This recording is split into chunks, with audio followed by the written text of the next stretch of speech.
Circle properties. बेटा सबसे पहली property, angle at centre is 2 times angle at circumference. आपको अगर ये स्ट्रक्चर भूल जाए तो you can write this as circumference, यानी सेंटर और सरकमफ्रेंस की प्रॉपर्टी है। शेप क्या क्या हो सकती हैं ये देखो। क्या मतलब बेटा, सर्कल की बाउंड्री पर 2 प्लेसेस से लाइनें निकलकर सेंटर को मीट करें या फिर वहीं से लाइनें निकलकर बाउंड्री को मीट करें। क्लियर? यानी सेंटर और सरकमफ्रेंस की इन्वॉल्वमेंट है, centre and circumference. Got it? तो ये बेटा जो भी सरकमफ्रेंस पर एंगल होगा उसका डबल सरकमफ्रेंस सेंटर पर होगा। अगर यहाँ पर 20 है, यहाँ 40, अगर यहाँ 30 है 60, और अगर यहाँ 120 है 60। क्लियर? सेंटर वाले का हाफ होगा बाउंड्री पर, बाउंड्री वाले का डबल होगा सेंटर पर। क्लियर बेटे? इसकी कॉम्प्लिकेशंस, ये सिंपल सी डायग्राम है, इसकी कॉम्प्लिकेशंस हो सकता है आप क्वेश्चन अटेम्प्ट करो, डायग्राम इस तरह की बनी हुई हो। सेम प्रॉपर्टी मैच होती है नहीं होती? यहाँ से 2 लाइनें निकलकर सेंटर, अगेन वहीं से लाइनें निकलकर बाउंड्री। तो ये देखो जी जी, यानी centre and circumference, centre and circumference. Clear? इसकी एक और वैरायटी ये देखो बेटा, यहाँ से 2 लाइनें निकलकर सेंटर पे मीट कर रही है, नहीं कर रही, फिर वहीं से लाइनें निकलकर बाउंड्री पे मीट कर जाएं। क्लियर? बेटा ये देखो, यहाँ से 2 लाइनें निकली सेंटर पे आ गई, फिर वहीं से लाइनें निकलकर सरकमफ्रेंस पर आ गई। सेम ये सिचुएशन, ये बाउंड्री के पॉइंट्स है, यहाँ से निकलकर सेंटर और फिर वहीं से लाइनें निकलकर बाउंड्री। तो बाउंड्री वाले एंगल का डबल सेंटर पर होता है। लेकिन यहाँ पर देखो, यहाँ कंफ्यूजन है, क्या ये वाला एंगल इसको रिलेट करेगा या ये वाला एंगल इस बाहर वाले एंगल को रिलेट करेगा? बताओ जी, इसको रिलेट करेगा। यहाँ पर देखो बेटा, जो बाउंड्री का एंगल है वो डायरेक्ट इसको इंटरफेस नहीं करता, उससे पलट कर है, उससे आउट है। तो यहाँ पर 2x। गॉट इट बेटे? अच्छा भाई आगे बढ़ो, इससे देखो बेटा, देखो ये उसकी कॉम्प्लिकेशन है। यहाँ से 2 लाइनें निकलकर सेंटर एंड अगेन सरकमफ्रेंस। यहाँ से देखो A और B से क्या लाइनें निकलकर सेंटर पर हैं क्या नहीं है, और फिर वहीं से लाइनें निकलकर बाउंड्री पे मीट हो रही है नहीं हो रही। क्लियर? तो ये सारी डिफरेंट टाइप्स ऑफ डायग्राम्स जो हैं सेम प्रॉपर्टी के अंडर आती हैं। नेक्स्ट बेटा, angles in the same segments are equal. क्या है? Angles in the same segments are equal.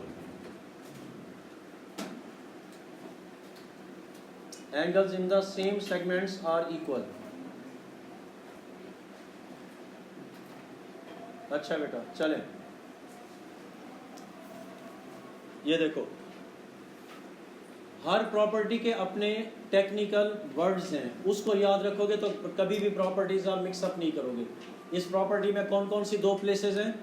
Centre and circumference. इसको इसी तरह याद रखना है आपने कि बाउंड्री की 2 प्लेसेस से लाइनें निकलकर centre and from the same places लाइनें निकलकर बाउंड्री। डिफरेंट टाइप है, डिफरेंट सिचुएशन है, डिफरेंट सिचुएशन है, लेकिन स्ट्रक्चर सेम रहेगा कि बाउंड्री से 2 लाइनें निकलकर centre and from the same places again boundary. Clear बेटे? इसमें देखो, angles in the same segments are equal. बेटा सेंटर का वर्ड नहीं है। सिचुएशन क्या हो सकती है? यहां पर पॉइंट है, यहां पर पॉइंट हो सकता है। बेटा ये देखो, समझाने के लिए आप इस बात को समझो। बेटा ये सेगमेंट है आपके पास, ये सेगमेंट है। सेगमेंट कैसे बनता है?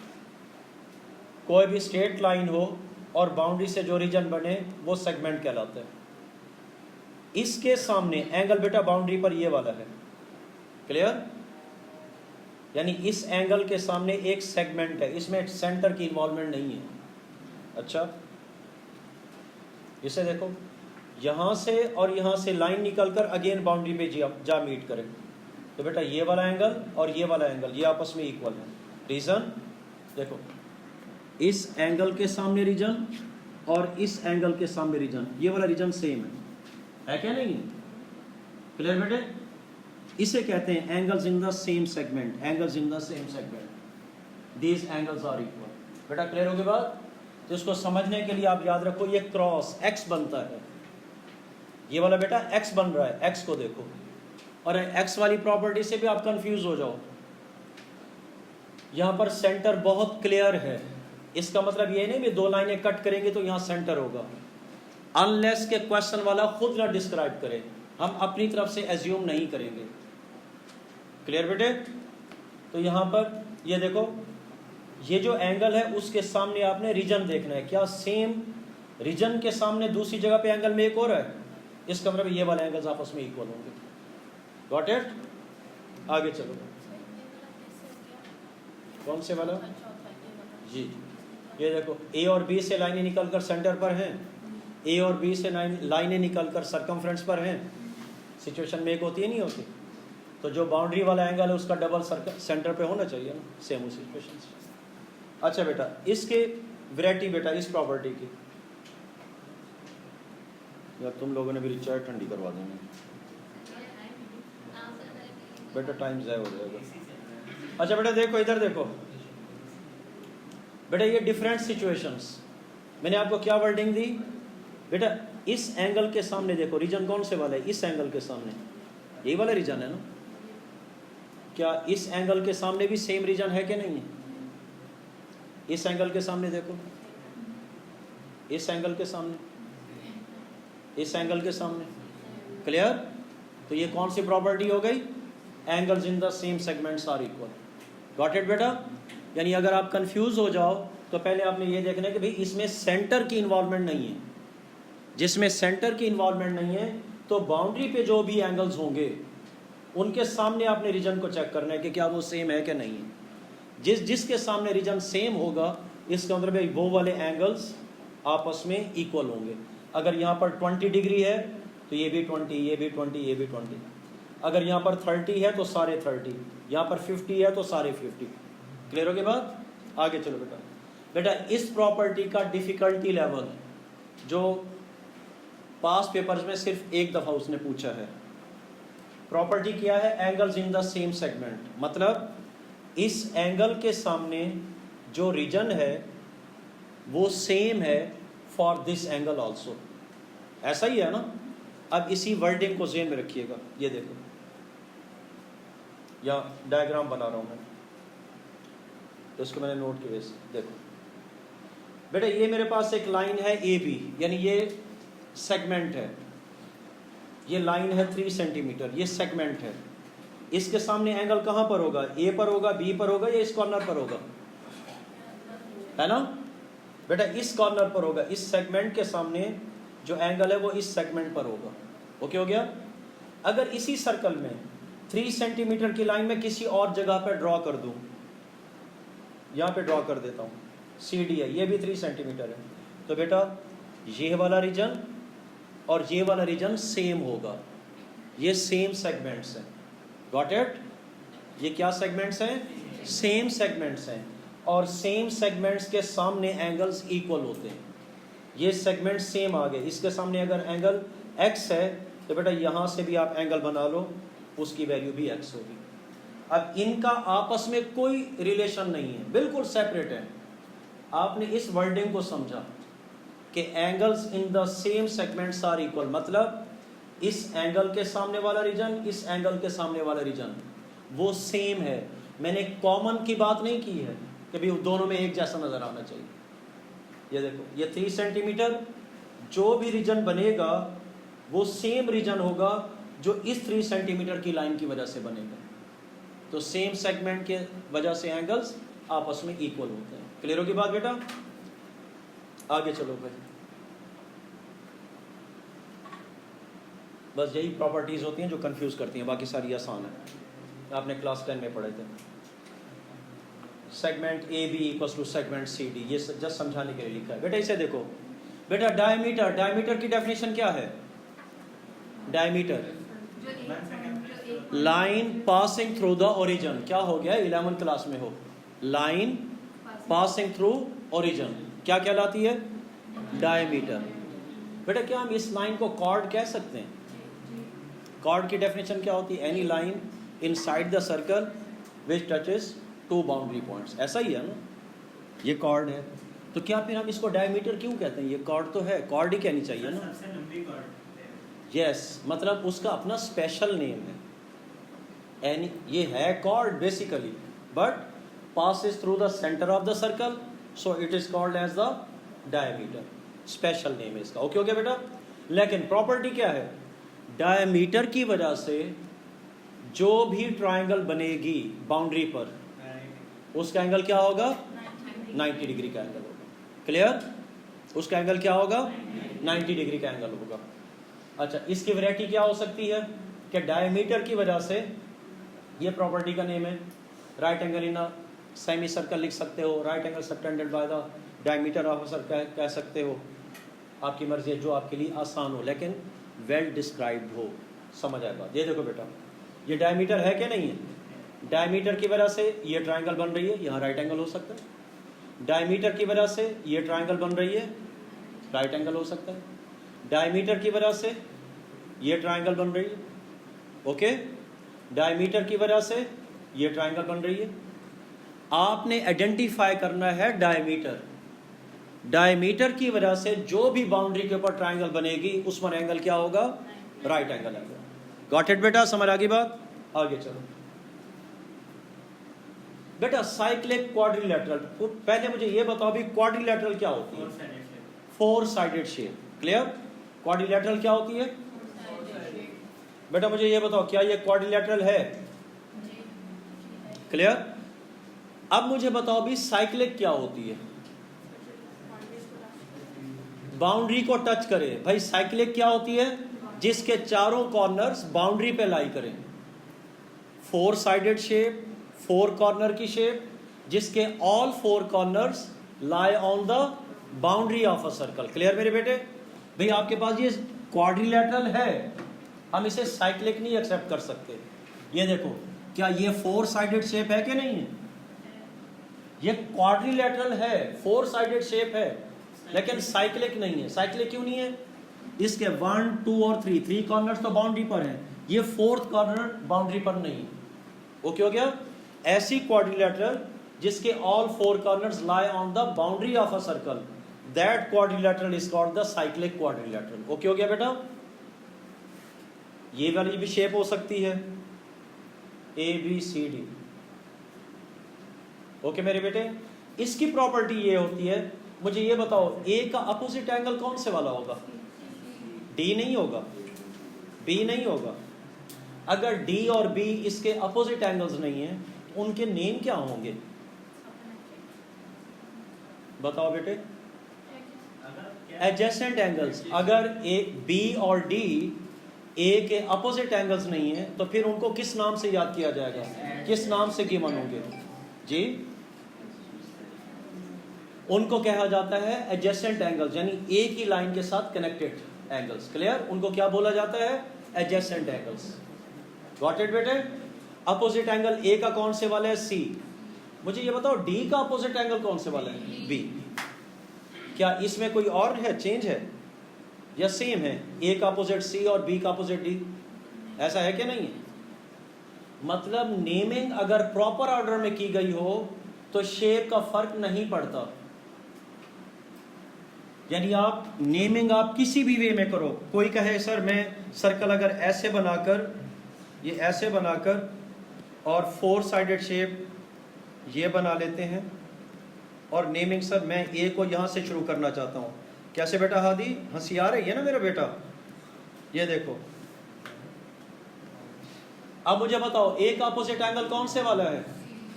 बी का अपोजिट, मतलब मैटर नहीं करता भी आप नेमिंग कैसे करो। आपने अगर प्रॉपर नेमिंग की है तो ए के सामने सी ही है, बी के सामने अपोजिट डी ही है। क्लियर मेरे बेटे? इसकी प्रॉपर्टी ये है कि भी दोनों एंगल्स का सम 180 होता है। क्या मतलब इस बात का कि अगर यहां पर 30 है एंगल तो यहां पर एंगल क्या होना चाहिए? यहां पर 40 है तो यहां पर 120 है तो। क्लियर होगी बात बेटे? यानी डायरेक्ट हम उनको मॉनिटर कर सकते हैं। नेक्स्ट चलो भाई, ये लो बेटा सेम सिचुएशन बेटा। नेक्स्ट इसकी प्रॉपर्टी का नाम है angle sum of angles in the opposite segments, यानी अपोजिट।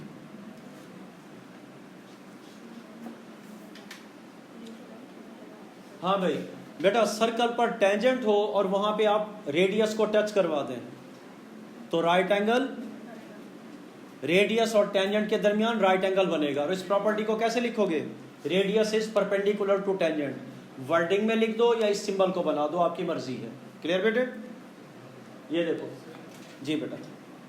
अच्छा, सर्कल से किसी आउट प्लेस के ऊपर कोई पॉइंट है और वहां से आप टेंजेंट ड्रॉ करते हैं यहां से, तो आपके पास दो टेंजेंट्स हैं। ये प्रॉपर्टी आपके पास फिक्स है कि सेंटर से टेंजेंट के ऊपर आप लाइन ड्रॉ करो तो वो राइट एंगल है। यहां पर भी देखो ये राइट एंगल हो गया, ये प्रॉपर्टी फिक्स हो गई। यहां पर भी राइट एंगल, यहां पर भी राइट एंगल। मुझे ये बताओ क्वाड्रिलेटरल के चारों एंगल्स का सम कितना होता है सर? अगर 90 और 90 इनको हटा दे तो बाकी कितना बचा? तो बेटा इन दो एंगल्स का सम 180 होगा। क्लियर? ये प्रॉपर्टी नहीं है, ये फैक्ट है। इसके बारे में वो प्रॉपर्टी नहीं पूछेगा अभी किसी प्रॉपर्टी को या रीजनिंग लिखो। क्लियर हो के बाद क्या है? क्वाड्रिलेटरल के ऑल 4 एंगल्स का सम 360 होता है। और यहाँ पर रेडियस और टेंजेंट तो 90 है, रेडियस और टेंजेंट तो 90 है, पक्की बात है। तो अगर यहाँ पर 30 डिग्री का एंगल हो तो सामने क्या होगा? अच्छा, ये वाली शेप बताओ कौन से वाली शेप है जी? काइट है शेप। कैसे डिसाइड किया आपने? काइट में ये होता है भी जो दो एडजेसेंट साइड हैं वो आपस में इक्वल होती हैं, जो दो एडजेसेंट साइड हैं वो आपस में इक्वल होती हैं। क्लियर हो गया? ये वाला एंगल इस एंगल के इक्वल है, इनका सम 180 है। बेटे जगह चेंज करो वगैरह मैं क्लास से बाहर निकाल दूंगा। जगह चेंज करो, वहां से उठो। चाय का होटल नहीं है यहाँ पर, पढ़ना है तो तरीके से पढ़ो, वरना जरूरत नहीं है बेटा। इधर आके आके बैठो अगली क्लास में।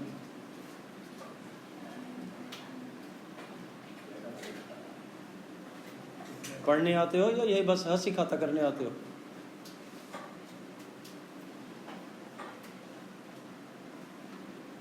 अच्छा बेटा, ये टेंजेंट की दोनों लेंथ आपस में सेम होंगी। ये वाली लेंथ अगर 3 यूनिट है तो ये भी आपके पास 3 यूनिट है। Got it? अच्छा, इसकी फर्दर एक प्रॉपर्टी, अगर बेटा आप सेंटर और बाहर वाला पॉइंट इसको लाइन से ज्वाइन कर दो, दोनों आपस में आइडेंटिकल ट्रायंगल्स हो गई। आइडेंटिकल का मतलब ये वाले एंगल्स भी आपस में सेम होंगे, ये वाले एंगल्स भी आपस में सेम है। रेडियस के साथ रेडियस इक्वल, इस साइड के साथ ये वाली साइड इक्वल, और ये वाली साइड दोनों में एक जैसी है, दोनों में कॉमन है साइड। ओके ओके बात बेटा? बस एक स्पेशल प्रॉपर्टी है जो मतलब रेयर उसने यूज की है पास पेपर्स के अंदर। उस प्रॉपर्टी की अवेयरनेस से पास पेपर के क्वेश्चंस आसान हो जाते हैं करने। कैसे? अगर बेटा ट्रायंगल ऐसी बनी हुई हो जिसके all 3 corners lie on the boundary of a circle, ऐसी ट्रायंगल बनी हुई, जैसे इसको हमने कहा है साइक्लिक क्वाड्रिलेटरल। इसका नेम मैंने साइक्लिक के नाम से नहीं पढ़ा बुक्स के अंदर। आप अगर याद करना चाहो तो अपने वे से याद कर सकते हो। ऐसी ट्रायंगल जिसके all 3 corners lie on the boundary of a circle. Clear? उसके किसी कॉर्नर पर टेंजेंट ड्रॉ किया हुआ हो, किसी कॉर्नर के ऊपर टेंजेंट हो। टेंजेंट की लाइन यहाँ पर हो सकती है, टेंजेंट की लाइन यहाँ पर हो सकती है, टेंजेंट की लाइन यहाँ पर हो सकती है। तो उसमें किसी एक कॉर्नर के ऊपर टेंजेंट ड्रॉ किया हुआ हो, टेंजेंट के साथ जो साइड एंगल बनाएगी वो वाला एंगल उस साइड के सामने वाले एंगल के इक्वल होगा। क्लियर मेरे बेटे? दोबारा सुनो, ऐसी ट्राइंगल जिसके all 3 corners lie on the boundary of a circle. अगर किसी कॉर्नर के ऊपर आपने टेंजेंट को ड्रॉ कर दिया या आपके पास डायग्राम में गिवन होगा, तो आपको एंगल्स को शिफ्ट करने में या वहां से यहां पर लाने के लिए किसी वर्किंग, किसी मेथड की जरूरत नहीं है। प्रॉपर्टी क्या है? टेंजेंट वाली लाइन के साथ ट्राइंगल की जो साइड एंगल बनाएगी वो एंगल उस साइड के सामने वाले एंगल के इक्वल होगा। अगर यहाँ पर 20 डिग्री है तो यहाँ पर भी 20 है, यहाँ 50 डिग्री है तो इसके सामने 50 होगा। क्लियर हो गया बात? सेम सिचुएशन बेटा, ये वाला एंगल ये साइड मेक कर रही है इसके साथ, तो ये वाला एंगल किसके इक्वल होगा? ये इसके सामने के इक्वल। ओके हो गया? तो फिर इन तीनों एंगल्स का जो सम है वो 180 आ जाएगा। आप इन साइड का एंगल भी फाइंड आउट कर सकते हो। ये लो बेटे, दैट्स इट। बेटा पेज पलट रहा हूं मैं।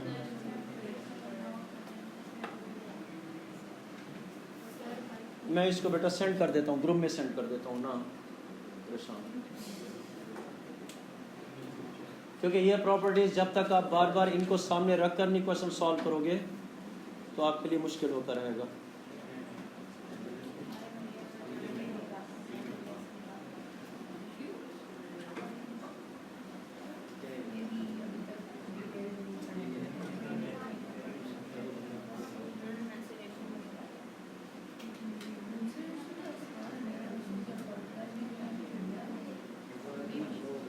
अच्छा बेटा नेक्स्ट चलो, नेक्स्ट चलो बेटा, बेटे नेक्स्ट चलो बेटा। 2 प्रॉपर्टीज और रह गई। ये देखो, इसको बस जस्ट मैं ऐसे समझा देता हूं बेटा। ये देखो, ये कॉर्ड है, ये आपके पास कॉर्ड है। अगर कोई लाइन सेंटर से आएगी, कॉर्ड के मिड पॉइंट से पास हो, तो वो 2 प्रॉपर्टीज को टैली करेगी। क्या? सेंटर से आने वाली लाइन इस कॉर्ड के साथ राइट एंगल भी बनाएगी और उसे इक्वली डिवाइड भी करेगी। क्लियर? अब जो प्रॉपर्टी है इसी को अपने वर्डिंग में आप बता दो, जरूरी नहीं भी इसको रटा लगा हुआ। ये लाइन कहां से आ रही है? सेंटर से आ रही है। तो line from centre bisects the chord perpendicular. Okay हो गया? भाई इसको इक्वल पार्ट्स में भी डिवाइड कर रही है और उसके ऊपर राइट एंगल भी बना रही है। कौन सी लाइन? जो सेंटर से आ रही है। समझ आ रही है बात आप लोगों को? बड़े इसे देखो, इक्वल कॉर्ड्स क्या मतलब? अगर इसकी लेंथ 7 सेंटीमीटर है तो ये भी 7 है। Equal chords are equal distance away from the centre. और डिस्टेंस को काउंट करने के लिए याद रखना, आप राइट एंगल की लाइन को शो किया करोगे या राइट एंगल की लाइन ही गिवन होगी जब भी आपके पास स्टैंडर्ड डिस्टेंस की मेजरमेंट होती है। क्लियर मेरे बेटे? तो इस प्रॉपर्टी के अकॉर्डिंग आपस में तो इक्वली डिवाइड है भी है, डिवाइड हो गए, लेकिन सेंटर से भी अगर ये 3 सेंटीमीटर है डिस्टेंस, तो ये वाला भी 3 सेंटीमीटर है। समटाइम्स ये प्रॉपर्टी सर्कल का रेडियस फाइंड करने के लिए यूज करवा देता है पाइथागोरस थ्योरम से। अब आप आ जाओ बेटा, सर्कल प्रॉपर्टीज आप निकालो, बुक में है आपके पास सर्कल प्रॉपर्टीज। बेटा रेडियस को खुद ज्वाइन करोगे, इसकी लेंथ होगी पूरी होगी तो आधी कर लोगे तो पाइथागोरस थ्योरम लग जाएगा। जब आएगा क्वेश्चन फिर उसको करेंगे। बेटा सर्कल प्रॉपर्टीज इसमें है, पता नहीं कहाँ पर, कहाँ पर है, निकालो आगे जा रही है। अच्छा बेटा, हाँ मेरे बेटे, अब देखो इसमें प्रॉपर्टीज देखो मेरे बेटा, इस क्वेश्चन पे प्रॉपर्टीज देखो। आपने जब भी सर्कल का क्वेश्चन रिजॉल्व करना है, सबसे पहले आपने प्रेफर करना है कि क्या टेंजेंट है कि नहीं है। तो इस डायग्राम पर देखो, क्या टेंजेंट है? उसके बाद आपने ऑब्जर्व करना है कि क्या साइक्लिक क्वाड्रिलेटरल है कि नहीं है।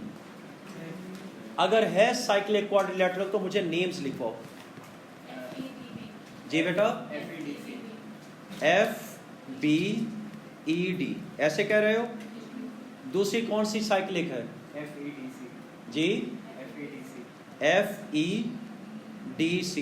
बेटा नेमिंग का ऑर्डर मैटर नहीं करता, लेकिन एक ही साइकिल में आप नेमिंग को रीड करोगे। ओके हो गया? अब मुझे बताओ, इस क्वाड्रिलेटरल के अंदर, साइक्लिक के अंदर एफ का अपोजिट एंगल कौन से वाला है जी? एफ का अपोजिट एंगल जी बेटा, बेटा ये है जे साइक्लिक क्वाड्रिलेटरल, क्या कह रहे हो? डी होगा, बी और ई नहीं होगा इसका। क्यों? क्योंकि एफ की लाइन के साथ कनेक्टेड है, वो अपोजिट एंगल नहीं है। जो उसकी लाइन के साथ कनेक्टेड है वो अपोजिट एंगल्स नहीं है। तो एफ का अपोजिट एंगल कौन से वाला हुआ? डी वाला एंगल आया। अच्छा मुझे ये बताओ, सी इसमें बी वाला अपोजिट एंगल कौन से वाला है? ये देखो बी के सामने वाला एंगल ई है। बेटा इसके अंदर मुझे बताओ, इस साइक्लिक के अंदर एफ का अपोजिट एंगल डी है और ई का अपोजिट एंगल जी बेटा, ई का अपोजिट एंगल क्लियर? ये देखो बेटा, ये देखो, अगर आप कंफ्यूज हो रहे हो तो ये देखो, क्या सी का अपोजिट एंगल ये वाला नहीं है? क्लियर? ये आपके पास मैंने ये नाम जानबूझकर लिखा है F E D C, F E D C. एक साइकिल में आपने नाम लिखना है, भले किसी तरह लिख दो। कोई कह सकता है सी डी ई एफ, कोई कह सकता है सी एफ ई डी, मतलब एक आपने साइकिल में नेम लिखना है। क्लियर? और डायग्राम देखकर देखो क्या आपके पास सी का अपोजिट एंगल ई है क्या नहीं है? तो साइक्लिक क्वाड्रिलेटरल में अपोजिट एंगल्स की क्या प्रॉपर्टी है? अपोजिट एंगल्स का सम 180 है। अगर एक कॉर्नर पर एंगल होगा तो उस कॉर्नर के एंगल को 180 से माइनस करोगे, आपके पास आंसर आ जाएगा। है क्या नहीं है ये वाला? तो ये लो भाई, मुझे बताओ ई पर एंगल क्या आया इस जगह पर? जी बेटे 180 माइनस 57, पेपर 1 है बेटा, तो ये आपके पास आ गया 133। Okay got it? 133 है 23 है? 23 बेटा। एडजेसेंट होता है बेटी जो उस लाइन पर कनेक्टेड हो। और आप कंफ्यूज हो तो आप इसको देख लो, इनका तो रिलेशन नहीं है आपस में, इनका तो नहीं है, आमने सामने का है, कोई भी प्रॉपर्टी नहीं। क्लियर? आमने सामने का है, कंफ्यूज मत होना बेटे। क्लियर? आमने सामने का है रिलेशन, आमने सामने का है। इसकी एक और प्रॉपर्टी होती है, मैंने जानबूझकर नहीं लिखवाई यहाँ पर, एक ही प्रॉपर्टी से हमारा काम चल जाएगा। अच्छा आगे चलो बेटा, इसे देखो, क्या इस सर्कल के अंदर सेंटर है कहीं पर? कहां पर? क्वेश्चन में गिवन भी है। ओके हो गया? अच्छा, क्या सेंटर और सरकमफ्रेंस पर कहीं एंगल का रिलेशन डेवलप हो रहा है?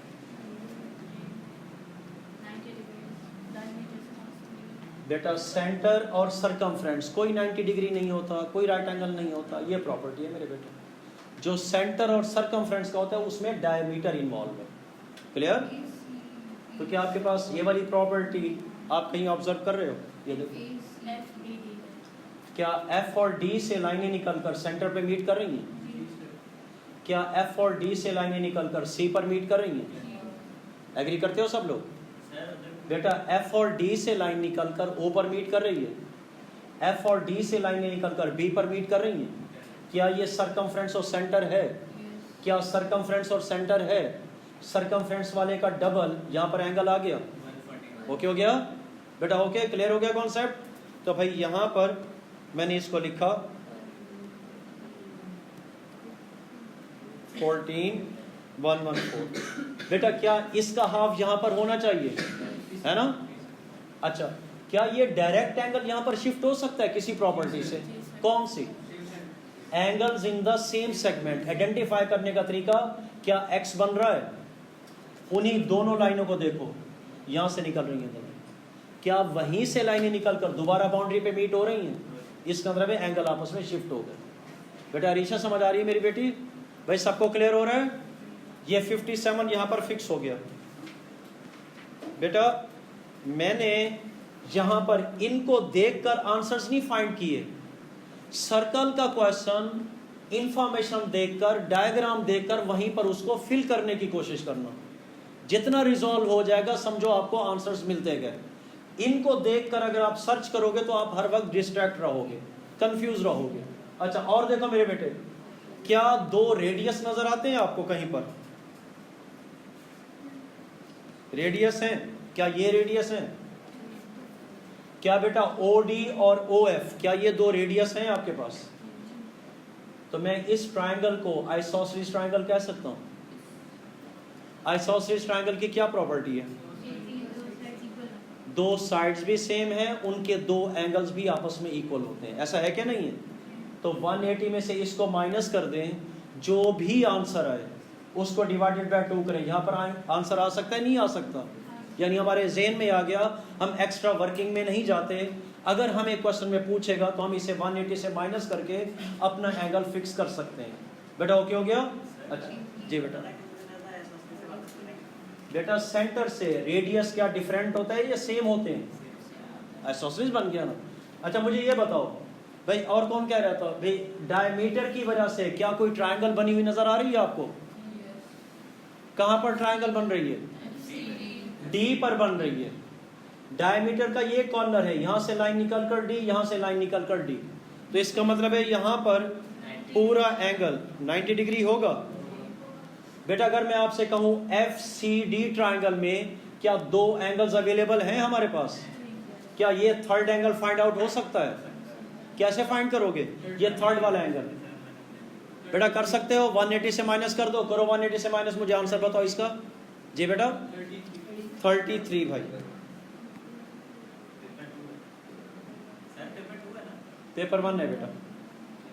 अच्छा मुझे ये बताओ बेटा, बात सुनो, मेरी बात सुनो। अगर मुझे ये बाहर वाला एंगल बताना हो और यहां पर एंगल हो 114, तो ये वाला एंगल कैसे बता सकते हो? 180 से माइनस कर दिया।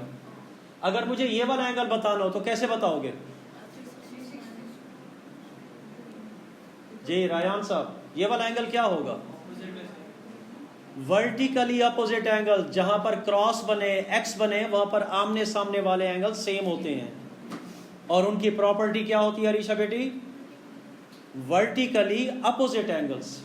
ये बेटा यहां पर एक्स बन रहा है तो ये आमने सामने वाले एंगल सेम होंगे, ये एक्स बन रहा है तो ये आमने सामने वाले एंगल सेम होंगे। क्लियर? अब चलते हैं आंसर की तरफ। ढूंढो बेटा DEF का आंसर क्या है? DEF 123 लिख दो भाई, 123। अच्छा बेटा FBD क्या है? सारे लोग एग्री? अच्छा भाई आगे चलें। CFD बेटा, CFD पक्का? ये आपके पास 33 आया। CFD बेटा AOF वर्कआउट करो, देखो कहां पर है, प्लेस लोकेट करो। हाँ जी बेटा ये है CFD, यहां पर है CFD। क्लियर? बात बताता है ना वो हमें। AOF बेटा AOF बेटा मुजम्मिल में लास्ट में क्लास खत्म होगी तब आपसे कहूंगा कि आप कितना टाइम पढ़े और कितना टाइम आपने मोबाइल पे गुजारा है। AOF जी बेटा भाई, AOF क्या ये वाली जगह है AOF? तो क्या ये 114 होगा? ये कैसे फाइंड करोगे? 180 से माइनस करोगे, स्ट्रेट लाइन है भाई। 180 से माइनस करोगे, 180 माइनस 114, क्या आंसर आया? 66 आंसर आया। नहीं आया समझ बेटे? ये स्ट्रेट लाइन है, स्ट्रेट लाइन। आपको ये बाहर वाला एंगल चाहिए तो 180 से माइनस के आपका आंसर आ गया बेटा। AOF, A से चलो और F पे घूम जाओ। ये बेटा AOC है, तो AOC तो कहीं पर उसने AOC नहीं लिखा बेटा। तो बेटा ये क्रॉस बनता है तो ये आमने सामने वाले एंगल सेम होते हैं ना, ये आमने सामने सेम होते हैं, वर्टिकली अपोजिट एंगल्स। अच्छा बेटा आगे बढ़ो। क्या हुआ, समझ नहीं आई बात? बेटा आगे चलो, इसे देखो। देखो भाई, क्या कहीं पर आइसोस टेंजेंट है क्वेश्चन में? साइक्लिक क्वाड्रिलेटरल है? साइक्लिक क्वाड्रिलेटरल नहीं है। टेंजेंट, साइक्लिक क्वाड्रिलेटरल और फिर डायमीटर। ये 3 को रिजॉल्व किया करो पहले। क्लियर? क्या डायमीटर है कहीं पर? क्लियर? यानी टेंजेंट भी नहीं है, साइक्लिक भी नहीं है और डायमीटर भी नहीं है। ओके होगी बात बेटा? बाकी क्या बचा? सेंटर और सरकमफ्रेंस बचा, या सिर्फ सरकमफ्रेंस ही बचे? भाई angles in the same segments are equal, यही वाली बात बची ना। तो बेटा आप देखो भाई, क्या यहां से लाइनें निकलकर बी और सी से क्या सेंटर पे मीट हो रही हैं? क्या बी और सी से लाइनें निकलकर बाउंड्री पे मीट हो रही हैं? कहाँ कहाँ पर? ए और डी पर। इसका मतलब है सेंटर वाला आंसर मिल जाए तो हम उसका हाफ ए पर भी फिक्स कर सकते हैं, डी पर भी फिक्स कर सकते हैं। है क्या बात नहीं है? मुझे ये बताओ, क्या ओ सी बी आइसोसेलेस ट्रायंगल है? पक्का? क्यों?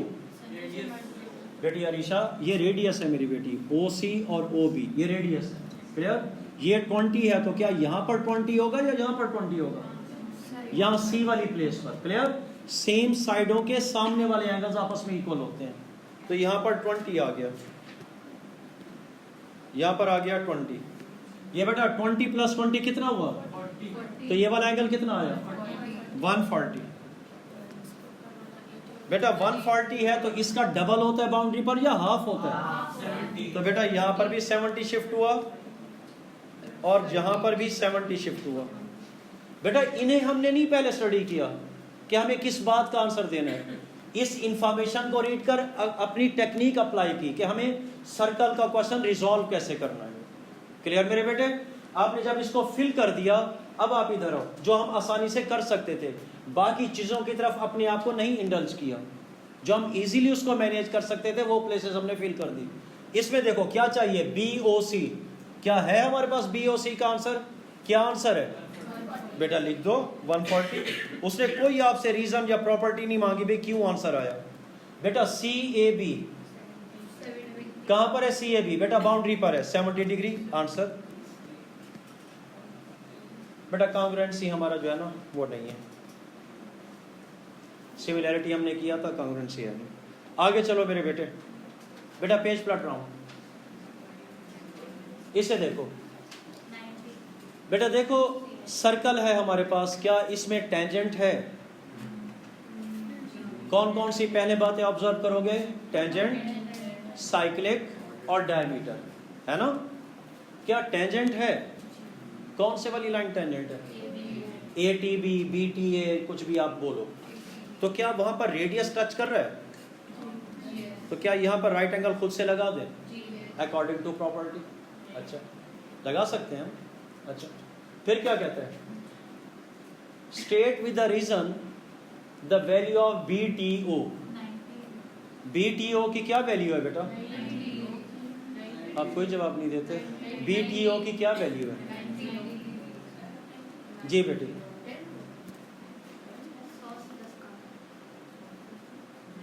बी टी ओ क्या वैल्यू है? बी टी ओ की बेटा ये है बी टी ओ 90 डिग्री। बताओ इसकी रीजन क्या लिखोगे? अच्छा अगर आपको याद ना रहे, अब वर्डिंग देखो भी 90 डिग्री किस किस के बिटवीन बन रहा है ना बेटा? सेंटर तो ये बेटा रेडियस और टेंजेंट के दरमियान बनता है, रेडियस और टेंजेंट के दरमियान। अगर आपको वर्डिंग नहीं भी याद रहती, आप उस सिचुएशन को एसेस कर लो कि राइट एंगल किस किस के दरमियान बनता है, रेडियस और टेंजेंट। तो आप क्या लिखोगे? 90 डिग्री। और इतना बेटा रिकॉल हो भी जाता है, radius is perpendicular to tangent. अगर ये सिंबल नहीं लिखना चाहते तो ये जो मैंने वर्डिंग बोली है वही लिख दो, radius is perpendicular to the tangent. Clear बेटा? अगर आपको सिंबल याद है तो ये सिंबल लगा दो, नहीं तो वर्डिंग में आप लिख दो। बेटा इसे देखो, पार्ट बी को देखो क्या कहता है।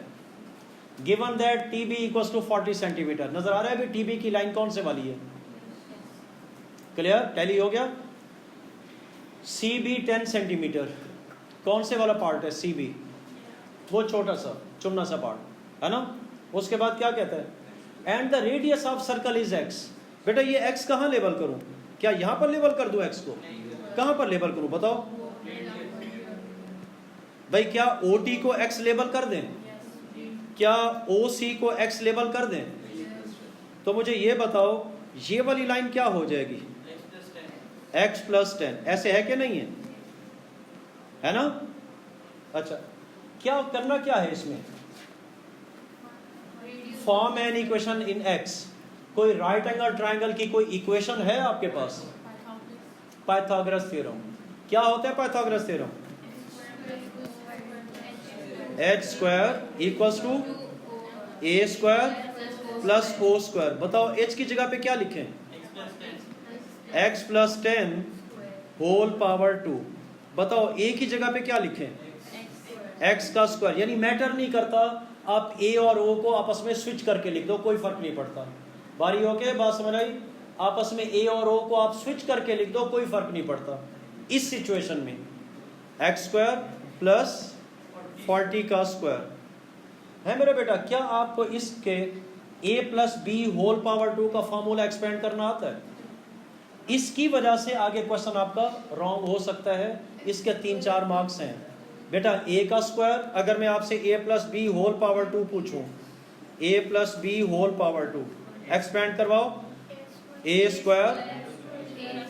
+ 2ab + b²। क्लियर मेरे बेटे? बस इसकी वजह से मिस्टेक का ऑप्शन है यहाँ पर।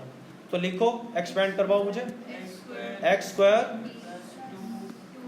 + 2x × 10 + 10 का स्क्वायर। ऐसे यही बात हो गई भाई। डिट्टो आपने उसी को एक्सपेंड कर दिया, अगर आपको नहीं भी याद तो उसी मैचिंग से। x² बेटा आपको जरूरत नहीं है क्लास की, आप दोनों को जरूरत नहीं है। मेहरबानी फरमाओ भाई। यहां पर देखें भाई, x² से क्या x² कट गया। अगर आपको आता है ये बार तो आप करके मुझे रेडियस की वैल्यू बताओ। किस लिए बैठे हो? काम दरमियान में छोड़कर बातों में लग गए। अच्छा मेरे बेटा, ये वाली टर्म क्या जा बनी? 20x। ये वाली टर्म जा बनी 20x। ये पढ़ने का अजीब स्टाइल है, अभी काम दरमियान में आप अपनी बातों में लग जाते हो। 10 पावर 2 कितना हुआ? 100। 1600 से आपने माइनस कर दिया। ये 1600 कहां से आया बेटा? 40 पावर 2 1600 पेपर 1 है। शाबाश बेटा। 100 जाकर माइनस हुआ, ये हो गया 20x = 1500। बेटा 20 जाकर माइनस होगा, प्लस होगा या डिवाइड करोगे? डिवाइड करोगे। तो x = शाबाश शाबाश बेटा अपॉन 20। तो बेटा 0 से 0 गया। कोई भी नंबर 2 से डिवाइड करना हो मतलब उसको हाफ कर दो। तो 150 का क्या हाफ हुआ? 75। That is the answer. बेटा ओके होगी बात? समझ में आ गई बात?